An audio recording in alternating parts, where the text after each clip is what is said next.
안녕하세요. 주식의 소리의 애솔입니다. 네, 어쩌죠? 벌써 1월 마지막 주예요. 2023년이라는 숫자가 아직 입에 잘 붙지도 않는데요. 이 상태로 곧 봄을 맞이할 것 같은 그런 느낌이 듭니다. 자, 오늘 상장한 오브젠이 예상을 깨고 따상에 성공을 했죠. 참여하신 분들 너무 축하드리고요. 이렇게 되면 당분간 소형 종목에는 계속해서 수급이 집중될 수 있을 것 같아서요. 2월 공모주들도 규모에 좀 우선순위를 두고 보시면 좋을 것 같습니다. 네, 벌써 2월 공모주 할 게 도대체 뭐가 있을까 미리 둘러봐야 되는 시간이 돌아왔어요. 2월 일정을 보시면 일반 종목 8개가 보이고요. 스펙도 5개나 있습니다. 특히 믿고 보는 친구, 삼성 스펙이 또 찾아오거든요. 이번 달에도 이 친구에 쏠리는 관심이 높을 것 같기는 해서 스펙 중에서는 삼성 스펙만 마지막에 간단히 언급을 드리도록 하겠습니다. 자, 그럼 센즈랩부터 출발해 보시죠. 지난달 일정에 있었던 친구인데 2월로 미뤄진 공모주입니다. 센즈는 시큐리티, AI, 네트워크, 데이터 for 소사이어리의 약자라고 해요. 사이버 보안, 인공지능, 네트워크, 데이터의 상호 유기적인 생태계를 만들어서 사이버 보안 위협에 능동적으로 대응할 수 있는 각종 기술들을 연구 개발하는 회사입니다. 그러니까 정보 보안 회사다라고 보시면 되겠고요. 전 세계 악성 코드를 분석하고 결과값을 사고 팔아서 수익을 낼 수 있는 오픈형 시스템이죠. 멀웨어즈닷컴을 운영하고 있습니다. 예를 들어서 어떤 기업이 데이터 분석을 의뢰하게 되면 빅데이터를 기반으로 악성 코드를 분석해서 결과를 제공해 주는데요. 단순하게 어떤 악성 코드가 있다 정도의 분석 결과만 내놓는 것이 아니라 향후에 추가적인 위협을 예측하거나 또 공격에 대응할 수 있는 방향까지도 제시를 합니다. 빅데이터와 AI 등의 기술을 접목시켜서 이 과정에서 물리적으로 막 서버를 주고받거나 혹은 제품을 제조해야 되는 그런 과정은 생략되기 때문에 원가율이 낮다는 게 회사 측의 입장이에요.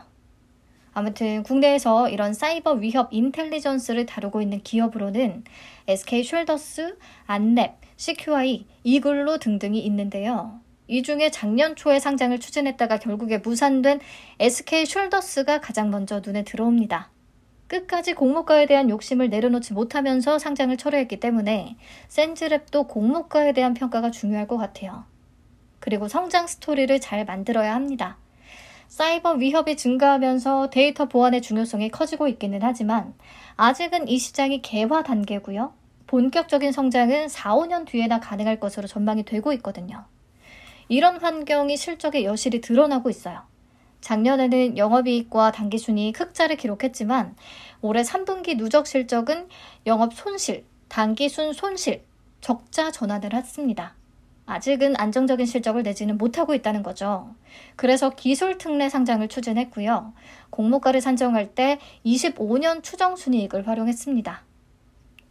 물론 25년에는 매출액이며 순이익이며 엄청 급증할 것이라고 전망을 해놨고요. 문제는 무려 3년 뒤에 추정치를 썼음에도 불구하고 적용한 할인율이 매우 낮다는 거죠. 이렇게 되면 무조건 공모가가 비싸다는 평가를 벗어나기는 어려울 것으로 보입니다. 네, 공모 개요 보시죠. 구주 매출 18.9%인데 센즈랩이 자기 주식을 내놓는 거라서 해당 자금이 다시 회사로 유입된다는 측면에서 그냥 신주모집 100%와 다름없다고 볼 수도 있겠습니다. 공모가 밴드는 8,500원에서 1,500원, 시가총액은 하단 기준으로 1,284억 원 정도가 되겠고요. 유통가는 금액은 약 330억 원. 낮은 편이기는 한데 확실히 막 메리트가 있다고 말할 수준까지는 아니라서 혹시나 공모가가 하단보다 밑에서 결정된다면 더 좋은 조건이 될 수 있겠다 싶습니다. 네, 다음 제이오 보시죠. 제이오는 재수생이에요. 공모를 철회했다가 두 번째로 도전하는 회사인데요. 플랜트 엔지니어링과 탄소 나노 튜브 이렇게 두 개의 사업 영역을 가지고 있습니다. 플랜트 엔지니어링은 다양한 산업 분야의 공정 설계, 사업 관리, 시운전 이런 것들을 다루는 거고요. 롯데, 한화, 포스코, SK 등 유수 그룹사들의 플랜트 시공에 지금까지 참여해 왔다고 합니다. 탄소 나노 튜브란 탄소 원자로 구성된 매우 작고 얇은 물질인데요. 2차 전지의 용량 증대와 출력에 효과적인 소재로 평가를 받습니다. 그래서 기존의 2차 전지 도전지용으로 쓰이던 카본 블랙을 대체할 것으로 기대가 되고 있는 소재고 이 소재를 개발하고 있어요. 잘 되면 큰 성장을 기대해 볼 수 있는 분야인 거죠. 자, 근데 아직 실적 구성을 보면 22년 3분기 말 기준 플랜트 엔지니어링 부분의 매출 비중이 85.3%에 달합니다. 아직은 플랜트 엔지니어링으로 돈을 버는 기업인 거죠. 그래도 탄소 나노튜브의 비중이 꾸준히 증가하고 있기는 하고요. 그래서 당연히 회사가 성장 동력으로 잡는 건 탄소 나노튜브겠고요. 14년부터 삼성 SDI와 2차 전지용 비철개 탄소 나노튜브 CNT 연구 개발을 시작했다고 하고 15년에는 CNT 대량 생산에 성공을 합니다. SK이노베이션은 지난해 전략적 투자자로서 150억 원을 또 투자했다고 하네요. 좋은 결과 있었으면 좋겠어요. 실적을 보시면 플랜트 엔지니어링 사업 부문이 작년과 올해 좀 어려워지면서 21년과 22년에 영업 적자를 기록했습니다. 게다가 당기순 손실이 굉장히 큰 것을 확인할 수 있는데 전환 상환 우선주로 인한 파생상품 평가 손실이 크게 잡혔다고 해요. 이거는 현금 유출이 없는 회계상의 손실이라고 늘 설명을 드렸습니다. 어쨌든 최근 실적이 안정적이지 않다라는 거 확인할 수 있었고요. 그리고 이 종목 공모가를 산정할 때 SK 슐더스의 방식을 썼더라고요. 사업 부문별로 나눠서 밸류를 계산한 거죠. 근데 또 플랜트 쪽은 실적 변동이 크다고 아예 제외시켜버리고 탄소 나노 튜브에만 초점을 맞췄습니다. 그러다 보니까 2차 전지 소재주들을 비교 기업으로 삼았고요. EV 에비타를 적용해서 주당 평가가액을 산출합니다. 24년 추정 에비타를 기준으로 계산했고요. 공모를 철회하기 전에는 25년 추정치를 썼고요. 추정치에 적용한 할인율도 20%로 굉장히 낮았어요. 그래도 이번에는 24년 추정치고 30% 할인율을 적용했네요. 유사회사 평균 EV 에비타 값도 낮아지기는 했습니다. 하지만 여전히 공모가 관련 논란이 있을 수밖에 없을 것 같아요.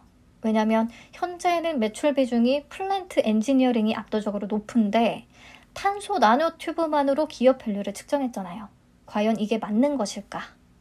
네, 우선 넘어가서 공모 개요 보시죠. 구주 매출도 없앴네요. 신주 모집 100%고요. 공모가 밴드는 만원에서 13,000원. 밴드 하단 기준으로 공모 규모는 400억 원, 시가총액은 약 3,136억 원. 규모가 조금 있는 편입니다. 유통가능 금액도 하단 기준 770억 원으로 무겁고요. 그렇기 때문에 수요 예측 결과가 아주 좋지 않으면 좀 망설여질 수밖에 없겠습니다. 네, 넘어가서 이노진 볼까요? 코넥스 시장에서 코스닥으로 이전 상장하는 종목인데요. 탈모 완화 기능성 샴푸를 병원과 의원에 공급하면서 성장한 회사입니다. 많은 탈모인들의 희망인 회사겠어요. 최근에는 두피 관리 기기나 피부 개선 기능성 화장품까지로도 영역을 확장하고 있습니다. 실적을 보면 20년과 21년까지 쭉 잘 성장을 하다가 22년에 역성장을 보이더라고요. 중국의 제로 코로나 정책으로 중국향 수출에 급감한 영향이라고 합니다. 이 부분이 좀 아쉬웠고요. 공모가를 산정할 때 3분기 연환산 순이익에 퍼 26.78배를 적용했는데 평가액 대비 할인율이 22.17%에서 6.6%로 매우 낮습니다. 그래서 이것도 조금은 욕심이라고 봤어요. 자, 코넥스 이전 상장이니까 코넥스 시장에서 거래되는 가격을 참고해야겠죠. 1월 27일 기준 3,375원이더라고요. 30일 오전, 오늘 오전 10시 23분 기준으로는 3,500원으로 3.7% 정도 더 올라있긴 하고요. 공모가 밴드는 2,500원에서 3,000원입니다.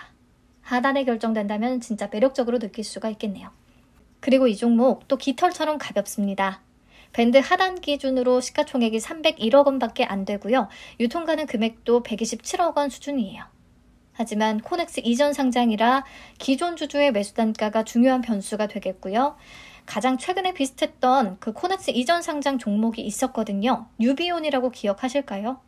시가총액이 300억 원대였고 또 유통가능 금액도 100억 원대로 엄청 가벼워서 혹시나 수급이 붙어줄까 했는데 완전히 망했어요. 상장일부터 그 이후로까지 쭉 미끄러져서 이 종목은 조금 더 분석은 해봐야겠지만 선뜻해서 손이 나가진 않을 듯 합니다. 다음, 반가우면서도 걱정이 앞서는 대형 IPO입니다. 오아시스, 다들 아시죠? 신선식품을 새벽 배송하는 업체예요. 새벽 배송 업계에서는 유일하게 흑자를 기록하고 있기 때문에 계속해서 주목을 받았던 거고요. 그래서 그나마 상장을 추진할 수 있었던 거겠죠. 장단점을 간단히 정리를 해봤는데요. 장점으로는 흑자가 가능할 수 있게끔 하는 오프라인 점포들과 스마트 물류 솔루션, 스마트 통합 물류센터들이 있겠고요. 단점으로는 아직 새벽 배송 서비스의 지원 범위가 수도권과 충청 일부 지역으로 제한적이라는 것을 들 수가 있겠습니다. 네, 실적 보시면 새벽 배송 서비스를 개시한 2018년 이후 지속적으로 흑자를 시현해 왔다는 것을 알 수가 있었고요. 22년 3분기에는 전년 동기 대비해서 매출액은 20% 성장, 영업이익은 78% 증가했다고 합니다. 그래서 아무래도 적자인 컬리에 비해 이런 부분에 높은 점수를 줄 수 있는 분위기예요. 자, 그런데 컬리가 2021년 매출액 1조 5,614억 원을 기록했었거든요. 하지만 상장을 추진하는 과정에서 기업 가치가 4조 원에서 막 1조 원대까지 떨어져 버리니까 상장을 중단했잖아요. 오아시스는 컬리 매출액의 3분의 1 정도 수준이거든요. 2021년 기준. 근데 이번에 1조 원 가치로 상장을 하게 되는 거라 조금 비싸다라는 반감이 생길 수는 있다고 봐요. 그리고 현재 38 커뮤니케이션 기준의 장외 가격은 27,750원입니다. 공모가 밴드는 35,500원에서 39,500원이고요. 그래서 공모가에 대한 시선이 조금 좋지는 않을 것 같네요. 자, 공모 구조를 보시면 구주 매출 30%가 있어요. 최대 주주 지어소프트의 지분입니다. 이것도 부정적이기는 하죠.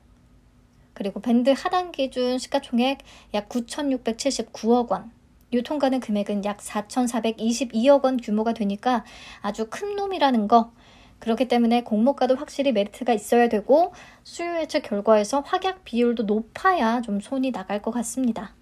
자, 다음 나노팀 볼까요? 전기차에 들어가는 2차 전지용 방열 소재를 공급하는 회사인데요. 방열 소재는 배터리 충전 과정에서 발생하는 열을 외부로 방출시키는 역할을 합니다. 크게 액상형과 고체형으로 나뉜다고 하고요. 주요 매출처로는 현대모비스와 LG화학이 있고요. 최종적으로 현대기아차에 주로 적용이 되고 있습니다.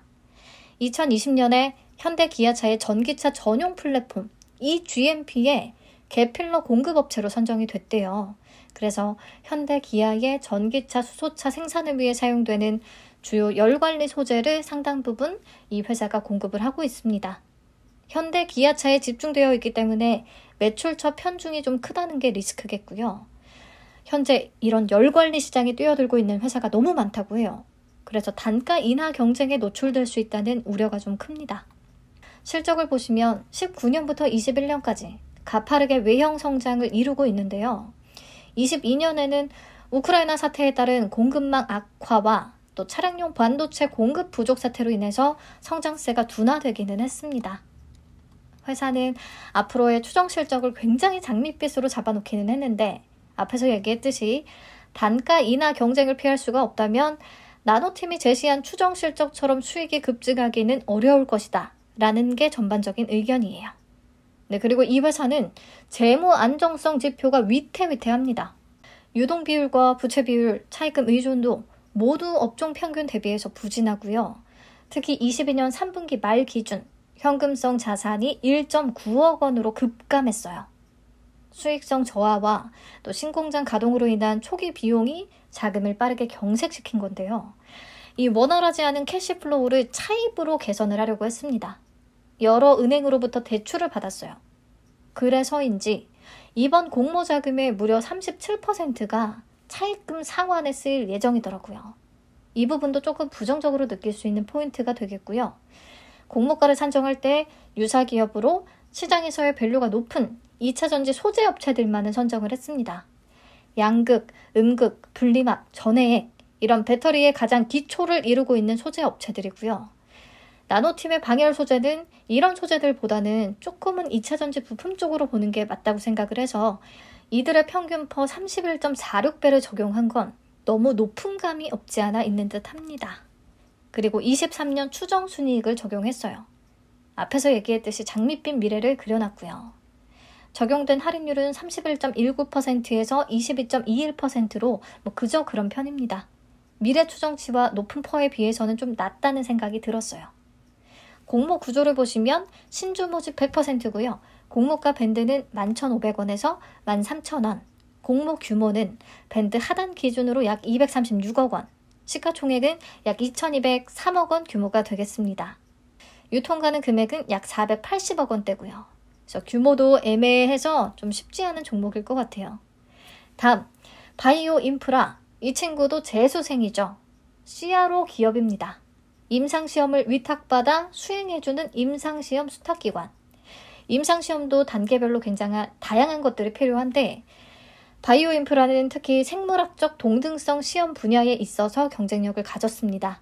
생동성 시험은 뭐냐면 오리지널 의약품과 시험약, 개발한 시험약을 각각 투여한 뒤에 두 의약품의 흡수 정도와 속도가 통계적으로 동등한지 그런 비교 평가하는 것을 얘기해요.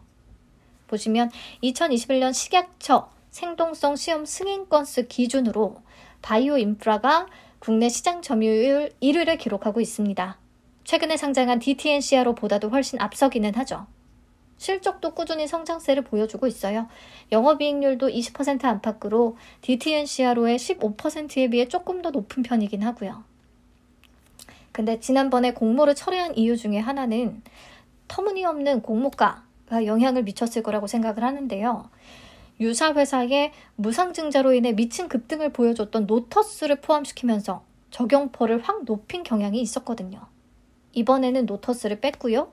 그로 인해 공모가 밴드가 꽤 낮아졌어요. 18,000원에서 21,000원으로.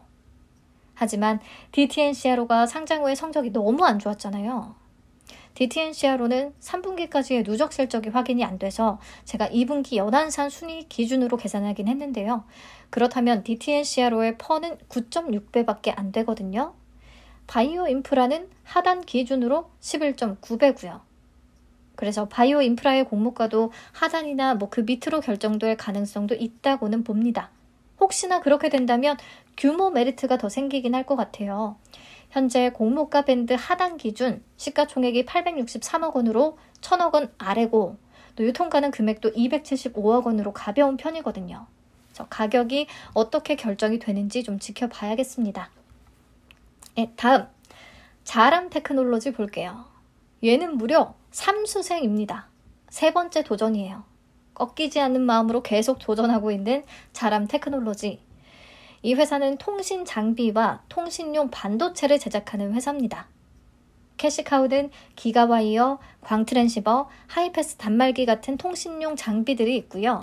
차세대 핵심 사업으로는 통신용 폰 반도체를 밀고 있어요. 하나씩 뭔지 간단히만 설명을 드릴게요. 기가와이어는 광케이블이 설치되지 않은 오래된 아파트와 같은 집합 건물에서 별도의 추가 공사 없이 기존의 전화선을 이용해 기가급 인터넷 서비스를 가능하게끔 하는 그런 제품입니다. 광트랜시버는 전기 신호를 빛의 신호로, 또 빛의 신호는 전기 신호로 변환시켜주는 역할을 하고요.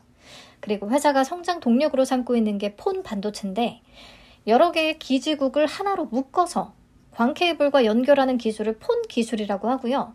이게 가능하게끔 하는 반도체를 개발했어요. 이 반도체와 광트랜시버를 일체형으로 만든 제품을 또 세계 최초로 만들어서 노키아의 ODM으로 제품 공급 계약을 체결했고 일본 라쿠텐사의 망에 적용돼서 6년째 작동 중이라고 합니다.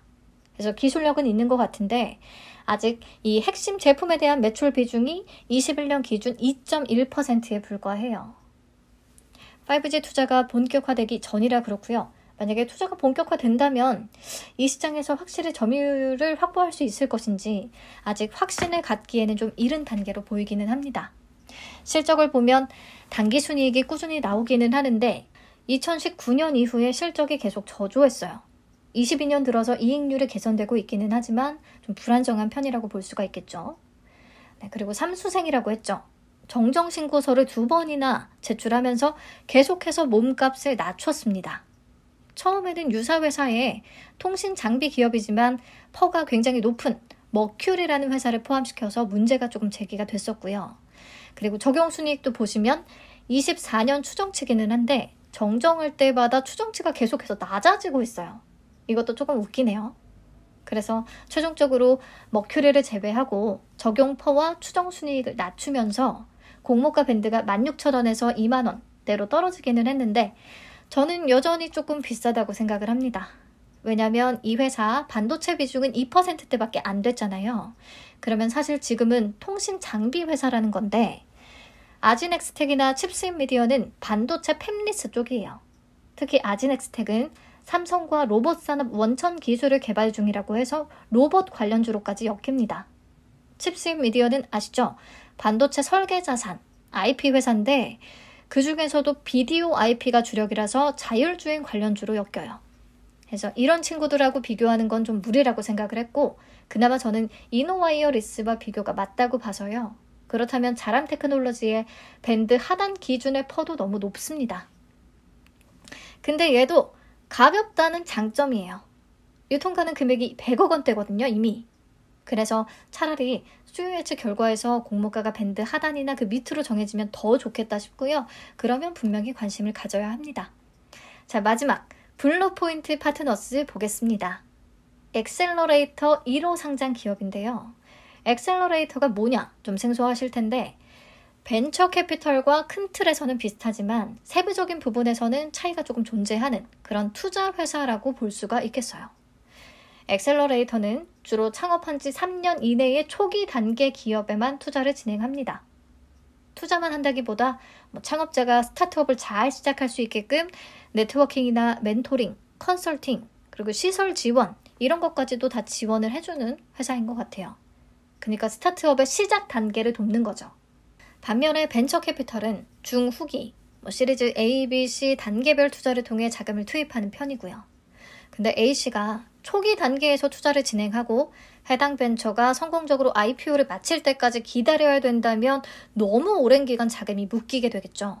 그래서 보통 IPO까지 기다리기보다는 시리즈 BC 단계에서 지분을 매각하는 식으로 자금을 엑시트합니다.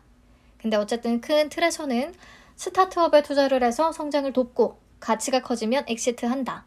VC, 벤처캐피털과 비슷하다고 볼 수 있을 것 같아요. 자, 벤처기업 창업가 출신의 주요 엑셀러레이터 대비해서 블루포인트 파트너스는 투자 건수나 자산 규모 면에서는 경쟁력을 갖고 있는 것으로 보이기는 합니다.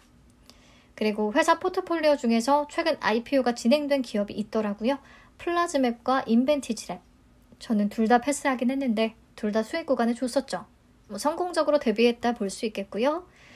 자, 실적은 보면 꾸준히 상승해 오기는 했는데 22년의 실적은 3분기를 연환산해 보면 21년에 비해서는 좀 부진할 것으로 예상이 돼요. 이 부분이 좀 아쉽고요. 가격은 유사 기업들, VC들 대비해서 괜찮아 보이기는 하는데 아무래도 앞서서 상장한 다올 인베스트먼트의 영향으로 인해서 좀 부정적인 인식이 깔릴 수밖에 없을 것으로 생각이 돼요. 근데 다올은 공모 금액만 1,440억 원, 시가총액이 7,200억 원으로 규모가 엄청 컸거든요. 그 뒤에 상장한 스톤 브릿지 벤처스는 비교적 가벼웠고 그래서 상장일에는 부진했지만 그 뒤로 또 급등세를 보여줬던 그런 기억이 좀 납니다. 그래서 세 종목의 규모나 내용이나 조금 더 비교해 볼 필요가 있겠어요. 자, 블루포인트 파트너스는 신주 모집 100%고요. 공모가 밴드는 8,500원에서 만원, 시가총액은 약 1,068억 원, 유통가능 금액은 약 413억 원, 하단 기준은 그렇습니다. 네, 우선 여기까지 해서 일반 종목들은 이렇게 쭉 가벼운 듯 하면서도 약간은 세세하게 좀 뜯어서 봤고요. 이제 마지막 삼성 스펙 8호를 봐야겠죠. 아시다시피 삼성 스펙 4호부터 6호까지 최소 5배를 기록해준 정말 실로 어마어마한 스펙입니다. 근데 7호가 공모가가 만원이라서 과연 그 명성을 이어갈 수 있을지 좀 불안했는데 상장일에 최고가 기준 80%까지 올라줬고요. 그래서 오히려 다른 일반 종목들 대비해서 가장 좋은 성과를 보여준 그런 종목이었어요. 자, 8호도 공모가는 만원입니다. 공모 규모는 400억 원으로 지금까지 중에서 가장 크기는 하고요. 그래서 이 친구도 좀 적당히 어느 정도는 올라주지 않을까 기대는 하고 있어요. 나노팀, 바이오 인프라하고 일정이 겹치는데요. 오히려 삼성 스펙이 가장 인기가 있을 수도 있겠다 싶습니다. 네, 그럼 마지막으로 한 장 정리 딱 하고 끝내죠. 내용은 앞에서 다 얘기했으니까 반복하진 않을 거고요. 보면 1월에는 소형 종목들이 눈에 좀 많이 띄었는데 2월에는 그렇지는 않습니다. 이노진이 초소형이기는 하지만 코넥스 이전 상장이라 위험 요인이 분명히 있고요.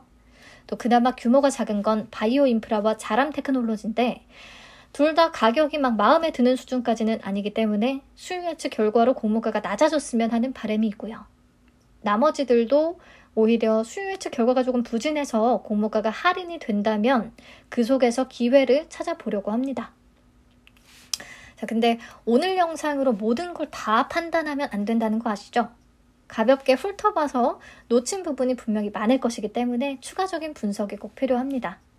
이 중에 같이 살펴보면 좋겠다 싶은 종목은 수요 예측 결과가 나오기 전에 미리 분석을 해볼 예정이고요. 자, 2월도 1월에 이 분위기를 이어가서 더 많은 분들이 더 많이 수익 낼 수 있는 기분 좋은 한 달 되기를 바라겠습니다. 날씨도 어서 따뜻해졌으면 좋겠네요. 네, 오늘 영상도 도움이 됐다면 좋아요와 구독 부탁드리고요. 곧 또 찾아오겠습니다. 안녕.